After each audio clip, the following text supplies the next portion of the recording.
I'm getting on a bus in Papua New Guinea with Sebby Sambom, the spokesman for Organisasi Papua Barat, the OPM, or the Free Papua Movement. Sebby coordinates communications for their armed wing, the West Papua National Liberation Army, or TPNPB. That's him at a meeting in December 2022.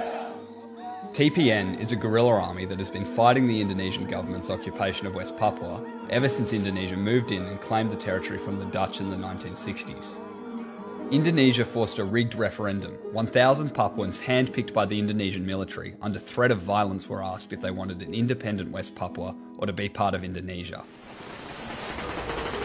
In the 60 years since the takeover, Indonesia has committed an unquantifiable amount of atrocities against the Papuan population, with estimates of people killed in the hundreds of thousands.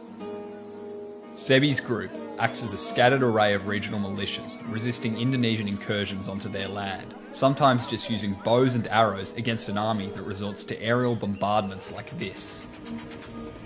In recent years, the Indonesian government has been using an array of armaments against its citizens that has included Thales-designed rockets like these, Serbian mortars which I got to see in person, and white phosphorus.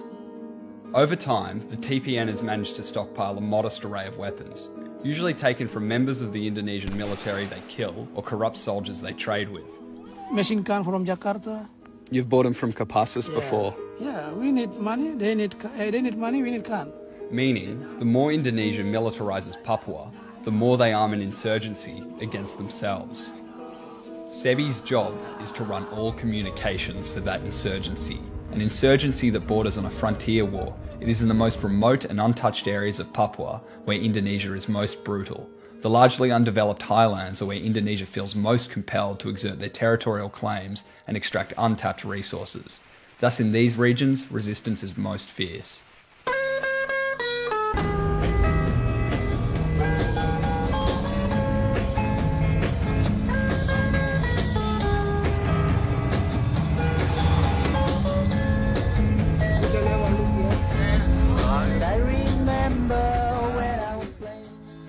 Right now, Sebby is in the midst of one of the larger challenges he's faced in his role as spokesman for a guerrilla independence movement. That is, he's found himself becoming a key negotiator in a hostage situation on the other side of the island, in the remote jungles and mountains of Nduga. The Papuan military have taken me captive in their efforts to fight for Papuan independence.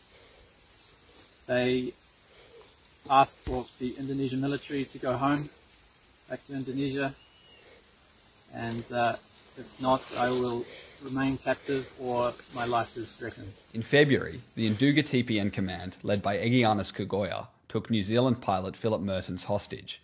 Philip landed on a small airstrip in the Nduga Regency, where he was greeted by the TPN, who set his plane on fire and took him into the jungle, demanding Papuan independence in return for his release.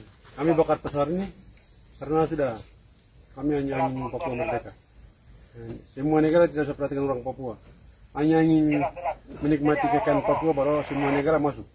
Tapi ingin Papua merdeka ini semua negara tidak buka mata. Jadi sudah kami sementara orang dan kami ada sementara bakar pesawat ini. Jadi 32. These videos have all come through Sebby. There are no cell towers in the mountains of Nduga. There is very little electricity there. It's most likely these videos made their journey to the outside world on foot, walked through dense jungle from a TPN camp to the closest town with internet, where they were then sent to Sebby to distribute to foreign journalists who seem to be reluctant to publish any more than just snippets.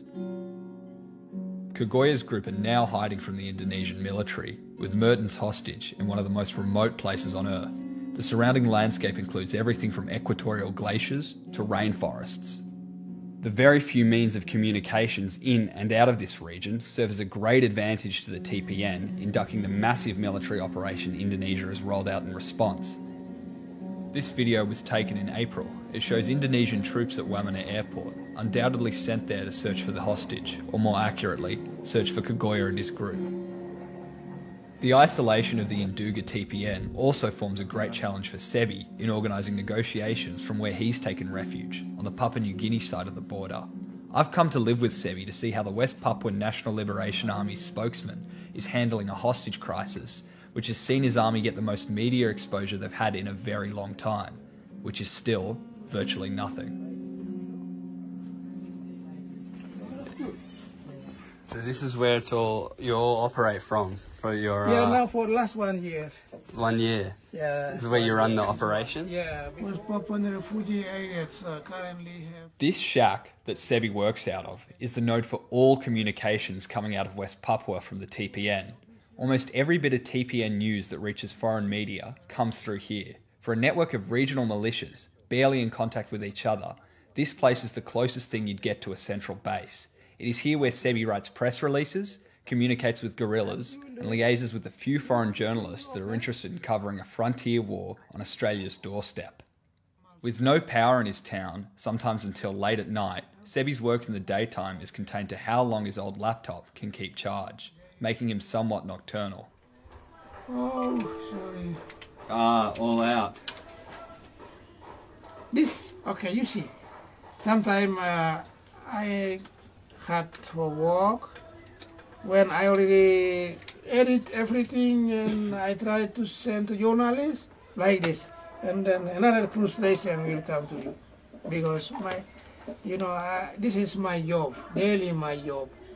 So if your job not success, you feel frustration. Same I do. Along with the hostage crisis, contributing to Sebby's lack of sleep is the fact that he's just had his 4th child. 8 months old. 8 months old. And his name? Ninambe Sambom. Ninambe Sambom. But I suspect it's mostly the whole running a guerrilla army's communications business to blame. It's only by getting to know Sebby that I really got an understanding of how quickly the Papuan people have had to adapt to the violent Indonesian occupation of their land. It wasn't until the mid-20th century that Sebby's people, the Yali, had any contact with the outside world. So before white Christian missionaries came, Christian missionaries came to West Papua, our fathers and grandfather, they was cannibal. So your father was a cannibal? Yes, my father is a warlord commander in Yali tribe. And then he go fight with another clan, and then after kill, cut off leg, yes, 1 leg. If they kill 5, so 5 right leg cut off, and then 5 right hand cut off and take to home. And then my fathers and his troop report to community, said, okay, we already killed 5. And then that leg and hands, cooks, dance, everybody come join and eat. Indonesia has caused some strange generational gaps. His dad was a cannibal, and now Sebby works primarily on the internet. He comes to wake me the next morning. Yesterday. Yeah. So 24 April, April. I got information from Intan Jaya. They shot 2 of Indonesian soldiers. And then also Yahukimo, I got received information yesterday. My boys called me and they said they already shot 2 Indonesian police. 2 Indonesian police? Yeah, in Yahukimo district. Really? Yeah. And that was just last night? Last night. So you put out the press releases? Did you put out press releases that this happened last night? Already. Yesterday I already sent. So you got a call last night, and they say we got 2, and then you put it out. Yeah, that's normal. Every shot I send to release to all journalists, and they will publishing. Yeah. We organised to go to the markets to buy supplies for the week, and so Sebby can charge his laptop to get a few hours of work done in the day. Yeah. But we need to take laptop to charge. Oh yes. Accompanying us to the markets is Oscar, a West Papuan refugee hailing from Nduga, the same place the hostage crisis is going on now. Oscar is from Dugama. Oscar's going to come with us? Now we are lucky because directly he will speak with Duga language, and then any report we update from here. You speak in Duga? Yes. Yeah. Very, very rare language. He's all of young guy of Yudas. Yeah. Daniel Kawoya, Silas, and Kelikuali. And you knew him? He was there. Ekianos before Bonds. Yes. Wow. Were you He was part of Hot Take in 1969. in 1996? Yes. What Sebby and Oscar are referring to is the Mapinduma hostage crisis, an event with striking similarities to the current hostage crisis.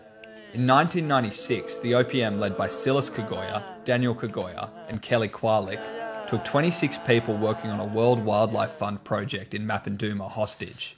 What followed was 5 months of evading the Indonesian military, hiding the group of hostages in the jungle, and negotiating with the Red Cross for their release. Which eventually came, but only after a military operation. A Trojan horse, a white helicopter posing as the Red Cross arriving in Gesalima village, seemingly to continue negotiations. This helicopter was instead filled with British and Indonesian special forces, who gunned down the villagers that came to welcome the Red Cross. The general in charge of that operation, Prabowo Subianto, is now Indonesia's defence minister. The OPM commanders that took the hostages have all since died at the hands of the Indonesian military, but Silas Kagoya's son is Egyanis Kagoya, who, as you can see, is continuing his father's fight. Mark Davis is the journalist who exposed the white helicopter operation. He is one of the only foreigners to have ever met Kelly Kwalik, Daniel Kagoya, and Silas Kagoya.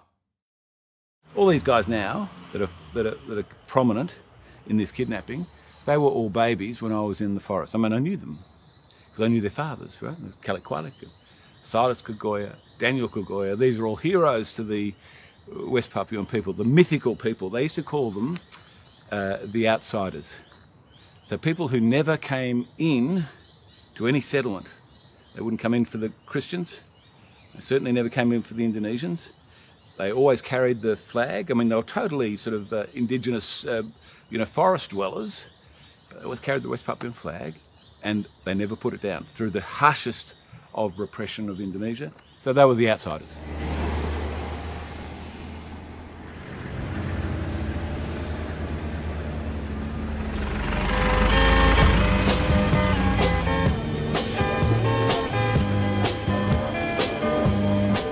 Even the man in charge of negotiating a guerrilla army through a hostage crisis has to complete domestic duties before he can get to work. It was the first day of September on a bright sunny day. So you will see how the local people visit. Yeah. They are good, strong people. Good, strong. Yeah. Not like other place. They have only like government help. No. They are strong people. Hard work. Do you sell gold? Yeah. Yeah. You see?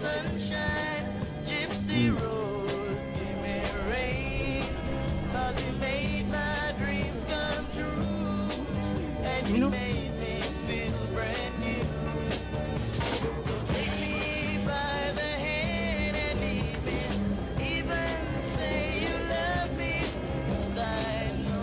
Sometimes we have problem with when journalist interview, my phone off and laptop hard for charge because we know like PNG power on only night around 7 to 8 o'clock. So you have to, every day you have to walk down to charge your laptop to the shop? Yeah, no, sometimes if I need important, sort out in Papua, I need to publish hurry and then journalists will pick it up. Yeah. And so you make this walk if there's big news or something is going on. Yes, right. Yeah, like Jose, Kiwi pilot Jose is same situation. Yes. So I have a good friendship with China people.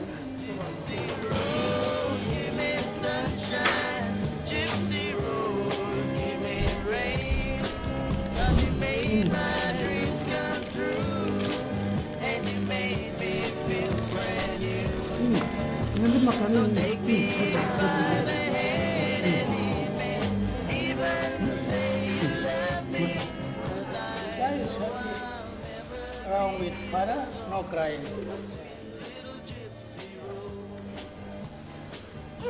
But with mother, he will cry. I will cry, yeah. He doesn't cry with you.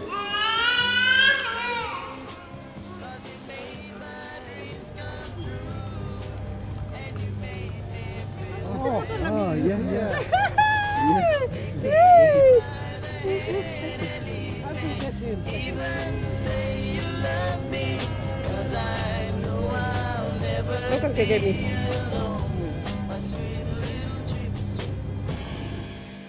We get back from the markets, and Oscar is keen to show me some pictures of him at TPN meetings. one in Banara and shooting. Me no have Really? gun one. You don't have gun. Only one gun. So one gun. You use these. No plenty. Max gun no got. No gun. Yes. Base camp from number 3 no have gun. So soldier from base camp number 3 strong. Area strong. Cold mountain. Big long pull up mountain. Yes. With Sebby's laptop now charged, I sit with him and Oscar as they do some work. But before any press releases are written, they receive a video from the jungle. This is the pilot. Yeah. Yeah. This one may be problem. We will explain after this. We now interview for Oscar first. Yeah. So this is new video of the pilot. Just came today. Yeah. Good afternoon. Today is Monday, the 24th of April, the year 2023. Yeah, this yesterday. Yes. We recorded yesterday. Since OPM kidnapped me from Paro. As you can see, I'm still alive. I'm healthy. I've been eating well, drinking. Wi-Fi only live. We travel together as required. We sit together, we rest together. Indonesia's been dropping bombs in the area of the last week, and please, there's no need. It's dangerous for me and everybody here. Thank you for your support. So he's saying no more bombs. Should stop dropping. Indonesia Indonesian must be stop dropping bombs. Drop bomb. Yeah. Yeah, deploy bomb. Because it's risky. Risk for him, also everybody. Yeah. Even Indonesia can kill him by bombing. Yeah. And everybody will die. Sebby then takes a phone call from the man who sent him that video. There's some more news. They're still fighting? Yeah. Still fighting. Still Many fighting. soldiers. Really? Right now? Thousands of soldiers they send. Did they just say the Indonesians just shot 2 of your boys? Yeah, but no hit. No hit? All of safe. All safe? Yeah. They're all alive? They're alive, yeah, all of safe. Good news. But they shot 2 Indonesian soldiers. They got 2 Indonesians? On Friday. On Friday? Yeah, last week. First time you heard of that? Yeah, last week. Still continue fight. Yeah. Why do you think Indonesia is bombing the area if they're trying to? Yeah, that is. If they're trying to save a hostage. They find the hostage, but this is mistake. But hostage is not missing. No, you know where the hostage is. He's with us. Yeah. 5 months into the hostage crisis, and it appears Indonesia's rescue operations are not so much about rescuing Mertens, rather eradicating Egyanis Kogoya and his group. With an escalating military build-up, it's difficult to see a peaceful end to this crisis. Even if negotiations do take place, Indonesia has offered no reasons for the TPN to trust them, with the TPN steadily downgrading their demands from complete independence to the demilitarisation of Nduga. Yet nothing can assure the TPN that if they do release Mertens, Indonesia will demilitarise. In that sense, Indonesia has the Nduga people held hostage. They're not asking for independence. They're not asking for money, prisoners be released. They're going quite literally. They are saying, please come and see what's happening to us. They're asking for the UN to come and see what's happening to us. That is their demand. I mean, it's the tamest demand you can imagine for a kidnapper to make. And yet, of course, even that is a bridge too far for Indonesia. Mere idea that any independent person would see what's happening in those mountains, because any individual would know it's a disgrace, right? There is no other way you could look at the gunning down of indigenous people from helicopters and with rockets. One of the last sort of tribal communities on the planet, let alone our region, and that's how they're being dealt with phosphorus bombs, hunted, across the mountains. The shadow of the 1996 Mapenduma hostage crisis hangs over the region. The event has achieved a near mythic status. Many in Nduga remember it as the last time that any outsider paid attention to the massacres and forced starvation committed by the Indonesian government. Since then, virtually no outsider has been back. The current hostage crisis appears to be an attempt to recapture that attention. Yet the Trojan Horse Red Cross helicopter operation that brought Mapinduma to a close has made this hostage crisis far more difficult to conclude. What happened there was a disaster for the reputation of the Red Cross, for the reputation of all NGOs trying to assist in West Papua.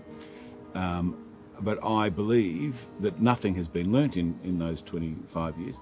It will end probably the same way the last one ended, that is, with a failed negotiations, a deliberate attempt to keep media out. So when I said they did let media in, they, in a way, they sent in false media. They didn't send in real journalists, right? So the ambition is always to suppress the story. It was then, and it is now, and there will be no resolution other than a military strike by Indonesia. I hope it's a military strike without the assistance of Western intelligence, as the last one did have the assistance of Western intelligence, if not soldiers. I can see no conclusion. We're walking back to Sebby's office so we can start distributing the video of Egiannis and the hostage to an intermediary that will then send the video on to the New Zealand government. I sent this video and he said, "Thank you, Sebby. I will send to New Zealand government." And then I reply here, if New Zealand government not respond, then I will send to Jurnalis. Yeah. Interesting. And he reply again, I will tell them, "Hi Sebby, there is a problem with the video file, can get sound but not picture. Possible to resend?" Yeah, you got it all the way from Nduga, but it stops. Australians can't figure out the internet. Yeah. It's Sebby's job to verify reports of conflict and casualties from both Indonesia and the TPN. There's been a shootout in Nduga, and journalists are asking him about it. Journalists asked me, they found 5 Indonesian personnel, yeah? 5 Indonesian soldiers. They found body. Found the bodies of 5. Yeah, 5. But still not yet. Still missing another 11. Another 11 are missing. Yeah, so journalists asked me, this 11 is still in the bush, on the jungle, missing in the jungle. But our boys said they really killed them. So this was written by your boys in Ndugama. So I will edit. Killed one more Kopassus terrorist to 3-2 from Friday. Because there were many victims on the part of the Kopassus terrorist forces, 3 nearby posts came to help their friends with indiscriminate shooting. We were not hit by any bullets from the joint Kopassus terrorist enemy until 12 noon. At 16:30 we attacked the combined Kopassus terrorists. They ran wildly, leaving their weapons behind. Some ran and jumped into the ravine to throw themselves away, and the terrorist troops we killed were 8 people. 4 Kopassus terrorists were taken hostage. 2 hours later we executed 4 Kopassus terrorist hostages. So the total number of combined Kopassus terrorists that we have killed is 16 Kopassus terrorists. The ammunition we got was 3,260 rounds, HT communication tools, satellite telephones, drones and many other military tools that we are still studying and will report later because the situation is still a war of bombs. That's what that's saying is Indonesia isn't telling the truth about how many people are dying. How many of their troops are dying? Indonesia say 1 only. They said 1 only, but how many died in reality? But the reality is, before is 3. 3? And 15th of April is 6.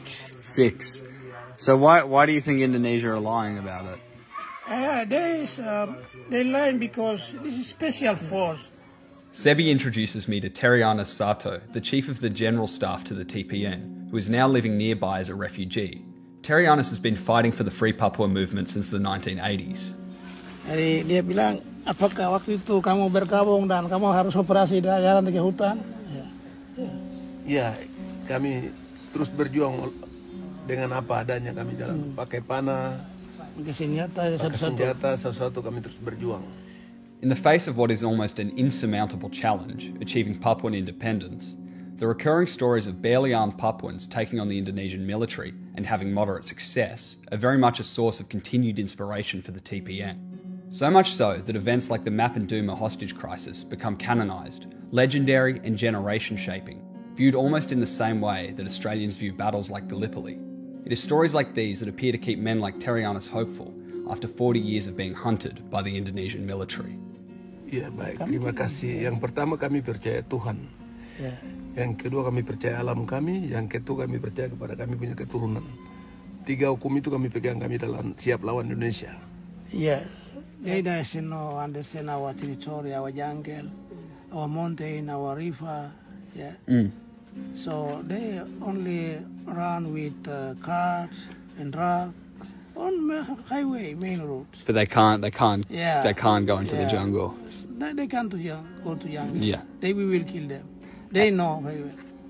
If they come to try fight with us, but we will kill more and more. They will kill us few only. We believe that. This optimism is necessary for the TPN if they are to continue to fight a supremely asymmetrical battle with no material support from virtually anyone but themselves. These videos from a TPN meeting in Kiwi Rock last year truly display this optimism. Although the meeting was jubilant, the reason Sebby was in Kiwi Rock was tragic. In October 2021, after a spate of arson attacks, the Indonesian military conducted a bombing campaign there, dropping mortars from drones and shooting rockets designed by European company Thales from helicopters. For almost 2 years, Sebby has been attempting to bring this attack and its aftermath into public view, so he took me to a nearby village to speak to some of the victims. The investigation into this attack required a separate video, which is in the description. But it is here, in the remote Star Mountains, with no reception, so no hostage negotiations, that I get to know Sebby the best. He tells me more about himself and how he became involved in the Free Papua movement. There is also no electricity, so this interview is lit by a dim fire. When was the first time you met an Indonesian? In 1987, I was grade 7, grade 6 of primary. In the village, no photographer, so we must travel to Wamena, from Paspali to Wamena, 1 day, 1 night. And then that's the first time you ever met an Indonesian? Yes, in Wamena. Were you surprised? Yes, of course. What did you think? We call people are like Kasuari. Their hair is like Kasuari. Like hair of pig. We call it all Indonesia. Because we feel funny. We see people like that.